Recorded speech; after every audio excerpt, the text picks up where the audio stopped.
Garvey. Get 'em.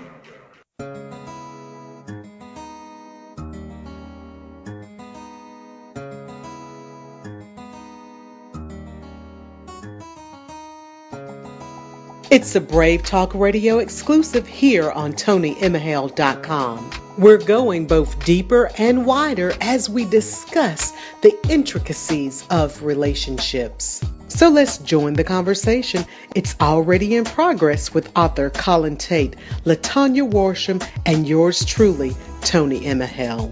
Is this your man? Today we've got Colin Tate with us, the author of Is This Your Man? That's a loaded question. And when it falls on your ears, oh yeah, that's a loaded question. Is this your man? When it falls on your ears, depending on whose ears it falls upon, it falls just a little bit differently. It falls differently on the married woman's ear versus the single woman's ear. And in this day and time, on other ears as well, in ways in which it probably shouldn't. So, Colin, and some of y'all can read through the lines on what I'm saying with that. So, Colin, welcome to the broadcast. Welcome, Colin. Thank you so much, ladies. It's great to be on. Well, good to have you. LaTanya, what's on your mind today? Well, Colin, I'm going to tell you, my brother, I had the opportunity, everybody who's listening, this is LaTanya Worsham.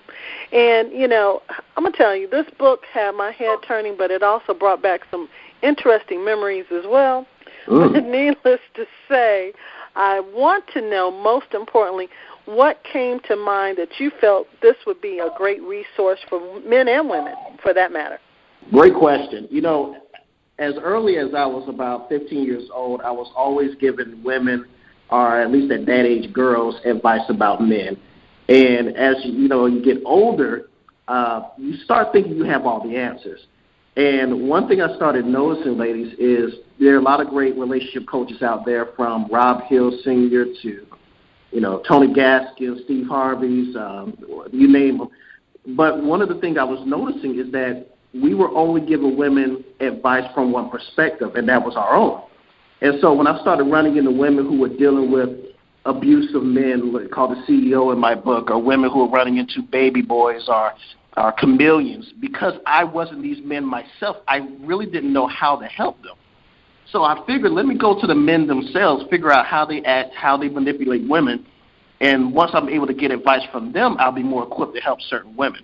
Because the more women I can help, the better. And the thing is, we men are we're so simple. And once women understand how we operate, and once men understand that women understand, it will force us to change. That concept, and I read that in the book as well, really resonated with me, because I think in the book you state that men will treat women how they allow themselves to be treated. So if we hold them to a higher standard, then they'll kind of be forced to treat us at a higher standard. In your interviews, how did that become clear to you? Well, it's like this. When a man is not for you, the signs are always there. And I always tell women, when you're dealing with a man, there are two things you have to remember. Number one, you have to listen to what a man does, not what he says. Our actions, ladies, will tell you everything you need to know. And two, follow your instincts and ignore your emotions. The instincts are God talking to you. He's warning you to stay away from these red flags, but your emotions want you to ignore those instincts. And so when that happens, every single time, we men are aware that we're not who we say we're going to be. We are not for you. We are not honest. And ladies, men, we know how to be faithful. We know how to be honest. We know how to be committed. And we know how to be caring and loving. We simply decide who we want to treat right and who we want to treat wrong. It's really that simple. So if a man is not treating you the way you want to be treated, it's not because he doesn't know how. He's choosing not to. I even told a lady this morning who was in Las Vegas, who was dealing with a similar situation. A man just wasn't giving her the things she needed, and she kept making excuses for his excuses that, Colin, he's scared of commitment, or Colin, he just doesn't know what he wants. And I simply told her, if he was dating Beyonce Knowles, do you think he would have a problem giving her a phone call? Do you think he would tell her that I'm not ready for a relationship? Absolutely not. So it showed her that he knows what to do. He's just choosing not to do it for her. Yes, but there are 6 different men that we're talking about in your book. And if I can go ahead and say what those are, the total package, the online player, the baby boy, the CEO, the chameleon, and I believe there's one more, right? The BSer? Yes, the BSer. You got it. Okay. And the most intriguing, I think, that, some of us women have experienced, well, really some of all of them, but we want to definitely level the playing field because I'm curious as to how we can make women feel good about the men that are out there these days. They're not feeling very positive about the pickings, if you will. Well, I'm going to tell you the same thing I tell men who get on me or call into the radio shows I do and try to give me a hard time. The book is simply to warn you to stay away from versus the good men versus the bad ones. Because the great thing about it, there are a lot of good men out there. So this book is just to help you avoid the bad ones versus the good ones, and also empower you with the knowledge to recognize if you're with a good man versus a bad one before you invest too much of your time and heart. Because all of us men, we do tip our hand and show you what we're about. But again, women keep giving us what I like to call the benefit of the doubt, or making excuses for our excuses, or thinking things will change. But no, you're right. When some women read this book, they do get discouraged. They think, oh, my gosh, are there any good men out there? Absolutely, there are plenty of them. But there are men out there who will be deceiving. There are men out there who will be manipulative. And some of these same men in the book who treated, one woman will turn around and treat the next woman like a queen. Again, we know what to do. Yeah. It's just about who we're going to do it for. I think that's a good point to bring up because I think you're also very clear and pointed in this book as to trying to help women who may be fractured somehow in their relational process and giving them the tools that they need to understand what they've been through, why they've been through it, and a little something to nudge them forward to get beyond it. So in describing these men, you really help them to gain a better understanding. And I know you talk about that concept of happiness because, being a woman and having gone through a period of dating myself prior to getting married, women do, as well as men, look to other people in our relationships to bring about that happiness. And you said something key in your book. So share with us your perspective on happiness. Well, happiness is not another person's job to create your happiness. It's only their job to add to the happiness that's already there. So what I found with a lot of women and even men is that there's this void in their life, and they're looking for a man or a woman or a relationship to fill that void. And what happens is when they're going about searching for love with using those tools, they end up picking badly every single time. And the reason I can speak about it so well because I was one of those guys that did the same thing. I was looking for women to help me feel good about myself or help me with my self-esteem, and it's just not another person's job. Only you and God can fill that void. And once that void is filled, then you start looking at men differently. So, one woman told me that the men she used to be attractive to, she's no longer attracted to them. It's kind of like high school. The guy that you thought was so good looking in high school, you look back on him now, you're like, what the hell was I thinking? And the same concept applies here. Once you get healthier, the man that was tall and attractive and had this mentality, this attitude of I don't really need anybody, or the guy that you need to rescue, he's no longer attractive. Because a lot of women who have told me they're having a hard time finding love, they can always talk about these men that were in their life that would have treated them like the queen they deserved, but because the guy may have not fit a certain look or fit a certain height or fit a certain build to make them feel good about themselves, they ignored him. So that's the whole thing, because I believe the reason all of us are single, men and women, we have to look in the mirror. Women have to stop blaming men, and men have to stop blaming women. We are the reason why we're single. That's interesting because, Tony, I'm sure you and I would agree that, when we're talking from a Christian perspective here, there are a lot of women, particularly in the church world or in the Christendom, if you will, that are saying things like there still aren't any good men out there to even choose from. So, how do I determine, okay, so I'm willing to come into this relationship, I'm happy myself. I realize another man can't make me happy, but how can I make sure that I'm running into a man that's not going to cheat on me, that's not going to have me along with 5 other women in his life? You know, there's so many different things that they have to check off these days that they really don't know. I mean, women today are even having men investigated just to make sure that they're not dealing with a pedophile or a rapist for that, you know. For absolutely. And that is key. Don't get me wrong. There are men out there who are deceptive, and there are men out there that don't have your best interest at heart. But the thing about us, we show who we are. It's like this, ladies. Being on a date or dating a guy is like playing a card game. You know, you're on the other side of the table. You have cards, and he has cards as well. And on the first date, guess what? He puts a card down. You put a card down. Then on the second date, he puts another card down. You put another card down. But what happens on that third or fourth date, you keep putting cards on the table, and guess what that man does? He hasn't put any more cards down. But guess what? You keep dating, you keep going, and you keep putting cards on the table. But if you would have waited, you would have known that the next card he was going to put down was, I'm just here to have sex with you. Or the next card he put down was, I just want to be with a physical relationship with you. So the thing is, there is a gift in waiting because time reveals all men's true intentions. I repeat, time will reveal every man's true intentions.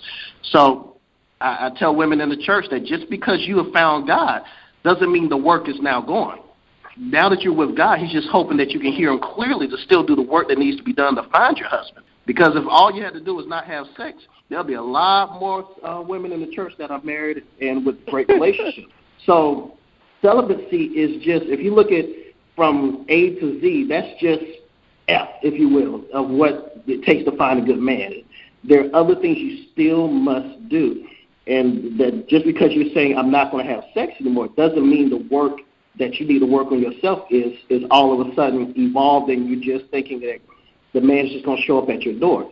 Giving sex too early is just a small piece of why you may still be single. I definitely agree with that. Oftentimes during those first dates and reading erroneous theology and messages that come from some of these relational sources about, 90-day rules and putting a time limit on the number of days that goes before having a sex with someone that you're not married to. I'm from the belief that you don't have sex with them until you get married. Now, has that always been my belief? No, it has not. It has always been a principle that has been taught to me, but sometimes women compromise because they are under that notion that all the man wants is sex, and if you can give it to him good, then maybe you can hook him in order that he will like it enough that he'll marry you. I noticed that what you have here in one of your author's notes is it's not a man's responsibility in a relationship to be your therapist, father, preacher, shopping buddy, banker, or your everything. It's their job to just love you and support you.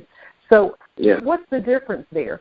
Because if a man loves me and he's in a relationship with me, either in a relationship that's leading up to marriage or my husband, should he not be all those things to me because he loves and supports me and he knows that those are things that I enjoy doing?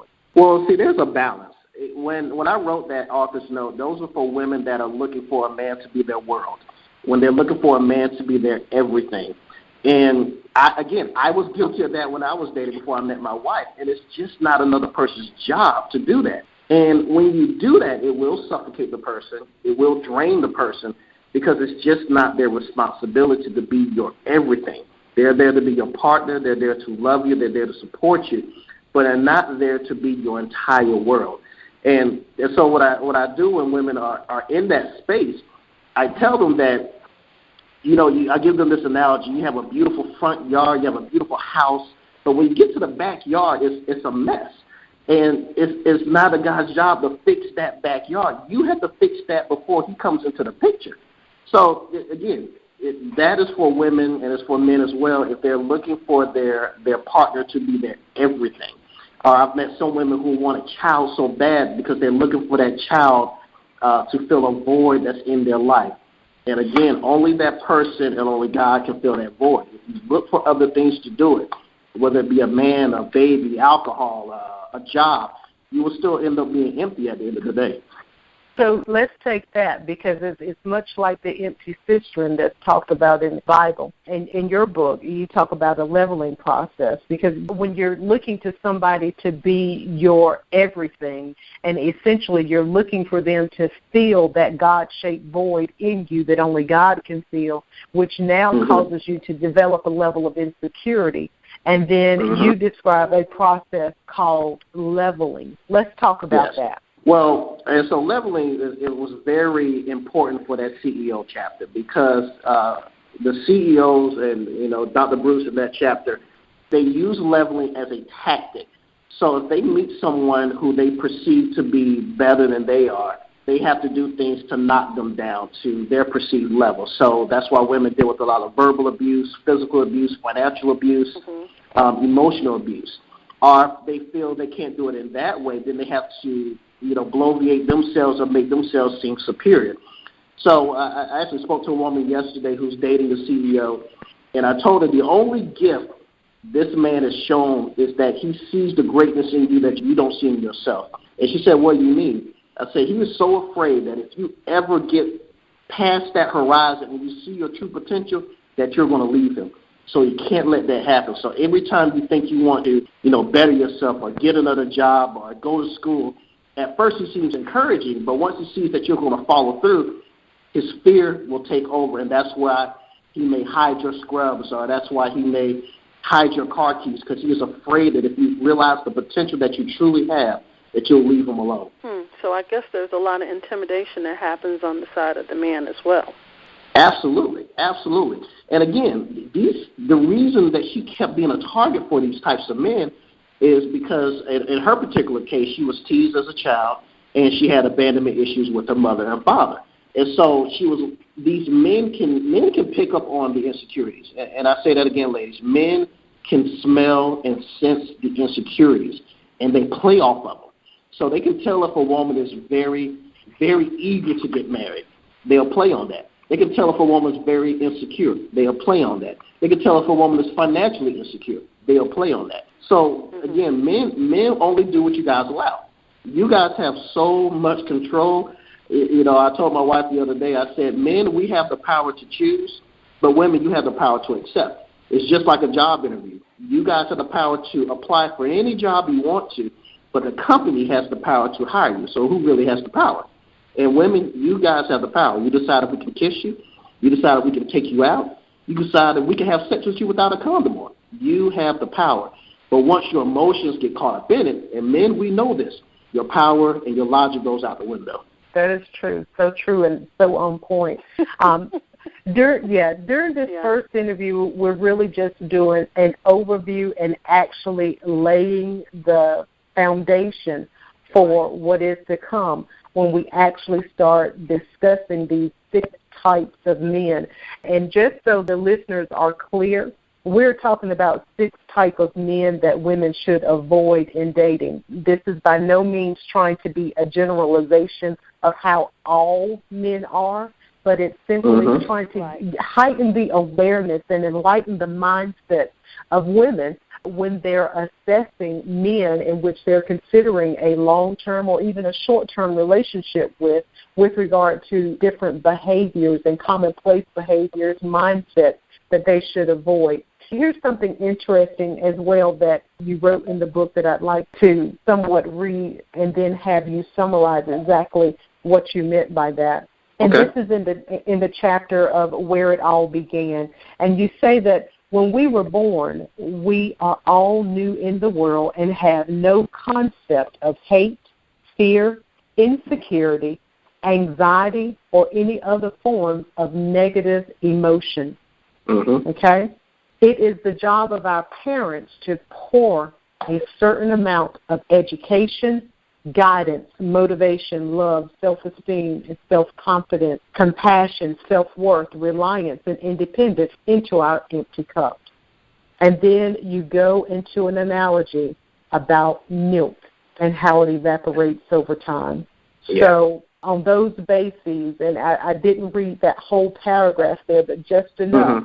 When we were born, we had no concept of things, but over time, these things occurred in our lives, and they have us to develop a certain mindset and responsiveness when dealing with certain things.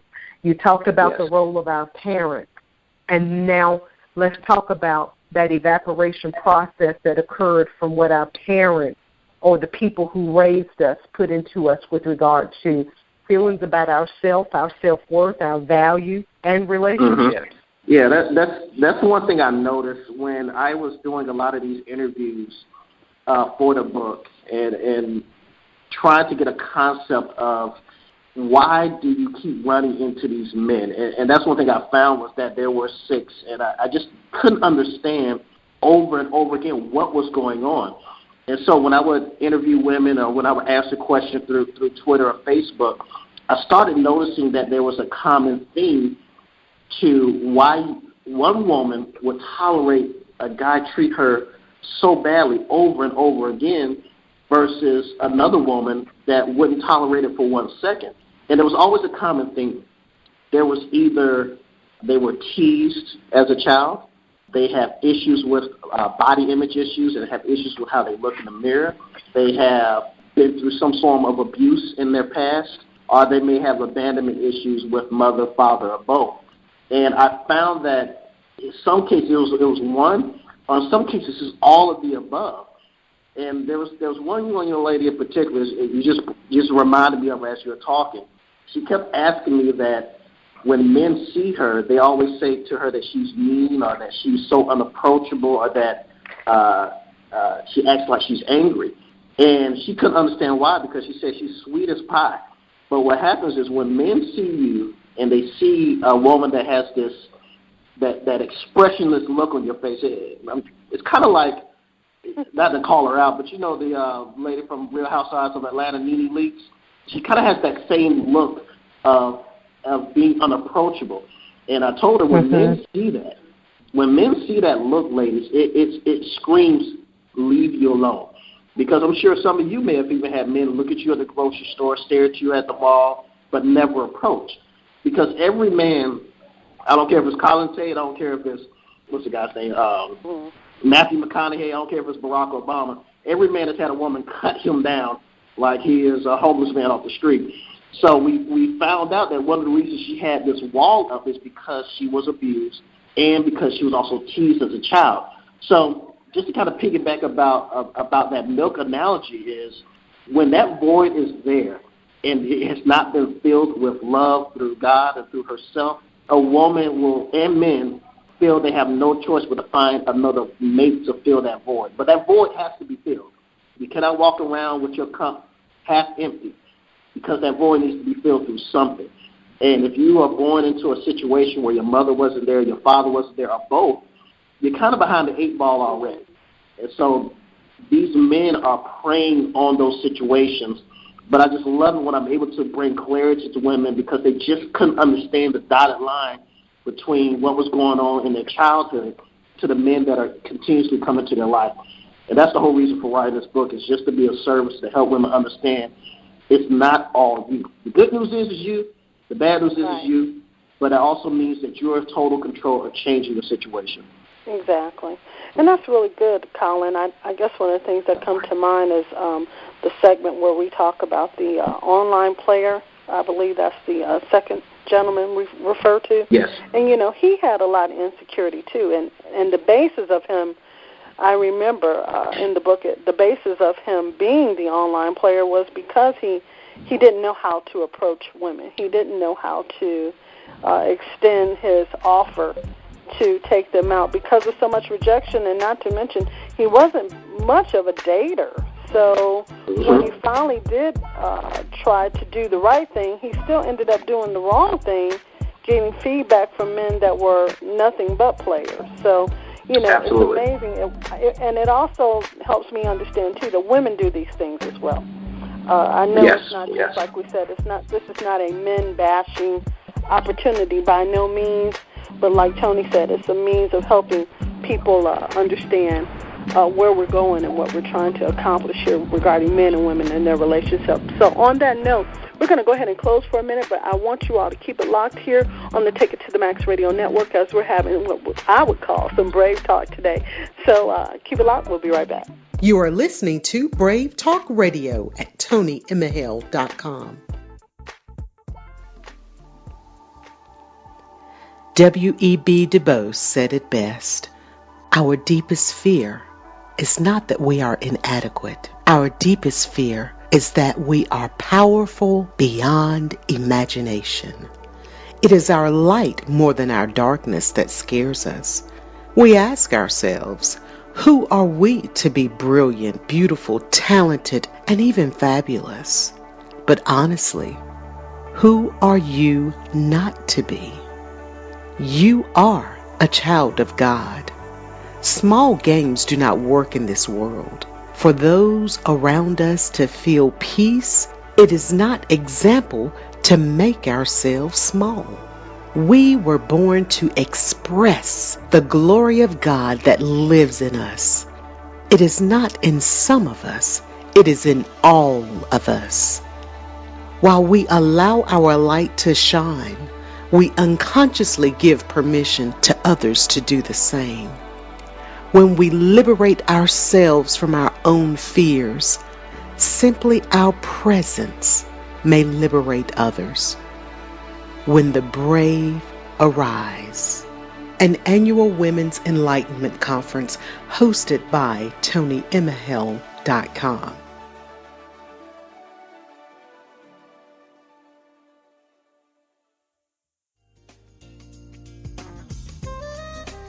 I remember this story of how I had this fancy car, and every time I pulled up in it, my girlfriends would tell me how awesome it was from the outside, and little did they know, on the inside of the car, to the right of me, the window wouldn't work.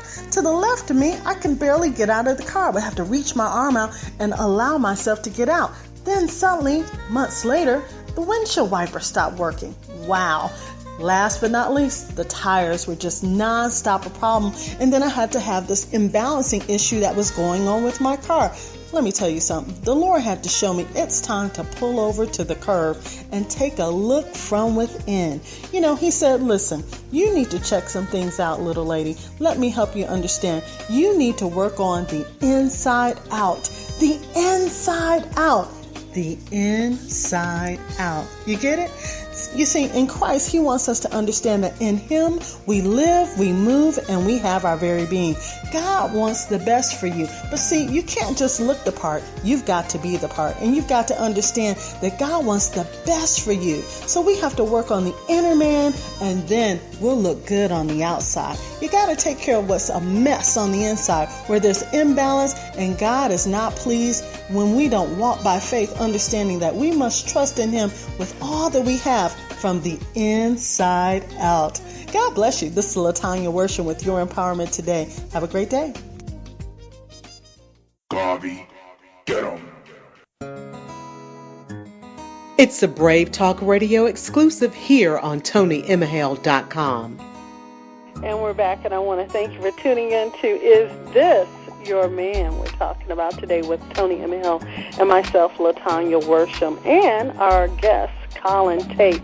We are going to definitely look forward to coming back next week as we discuss the 6 levels of these different men. And Colin, we can't thank you enough for joining us today. Oh, no problem. It's my pleasure.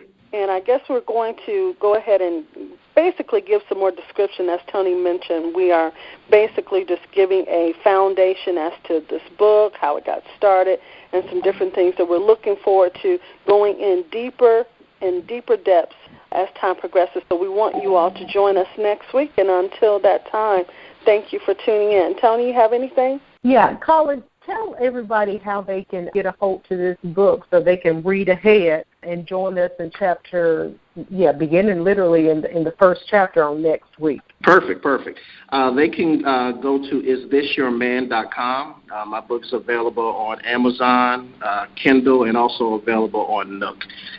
So they can purchase my book through those avenues. Okay, I know it's pretty simple for you all to spell Is This Your Man, But I want to make sure that if there's another copy that someone has written out there, you don't end up with that. So this is by Colin, Colin Tate, Tate. It'sYourMan.com. Get the book, begin reading ahead, and literally throw a lifeline to someone else. Invite a friend to get the book, read it together, and join back in with us as we go through this book study and talking about really how to avoid some common mistakes that are made by both men and women in their relational selection. And Colin, talk to us about that lifeline. Yeah, the lifeline is basically about paying it forward. You know, I was speaking with a good friend of mine, Kathy. She's a former FBI agent, and she wrote a book called Dating Naked. And we just talked about how sometimes when women find their mate, they find their soulmate, they kind of forget to throw that lifeline to their friends.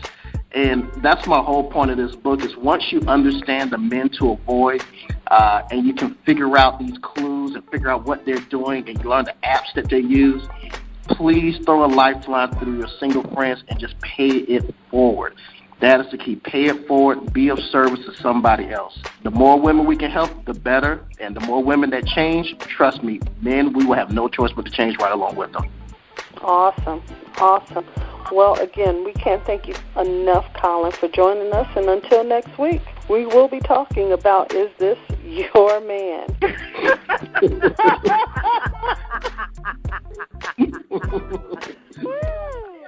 You are listening to Brave Talk Radio at TonyEmahale.com.